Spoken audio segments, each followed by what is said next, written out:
ஸ்ரீ பரம்ஜோதியின் அற்புதம். நான் கேரளாவின் திருச்சூரை சேர்ந்த லதா ராம்தாஸ். ஸ்ரீ பகவான் பிறந்த நாளில் எனக்கு ஏற்பட்ட தெய்வீக அனுபவத்தை பகிர்ந்து கொள்கிறேன். நான் காலையில் ஆன்லைனில் ஸ்வர்ண பாதுகா அபிஷேகத்தில் கலந்து கொண்டேன்.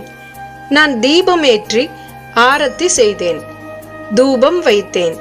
தெய்வீக சோமாவிற்காக ஒரு பாட்டிலில் தண்ணீர் வைத்திருந்தேன் மற்றும் ஸ்ரீ பகவானுக்கு ஒரு துண்டு கேக் வைத்தேன். பூஜைகள் மற்றும் மந்திரங்கள் தொடங்கியதும் விளக்கின் வெளிச்சம் பிரகாசமாகி சோபாவில் அமர்ந்திருக்கும் பகவானின் வடிவத்தை எடுத்தது. தண்ணீரில் குமிழ்கள் உருவாகின. ஸ்ரீ பகவான் நான் கொடுத்த கேக்கில் ஒரு பகுதியை சுவைத்திருந்தார்.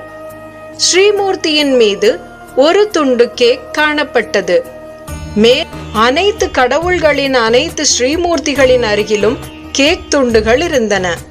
இந்த நன்னாளில் எனது தாழ்மையான காணிக்கையை ஏற்று என்னை ஆசீர்வதித்த அன்பான இறைவா, உமக்கு மிக்க நன்றி. உன்னை மிகவும் நேசிக்கிறேன்.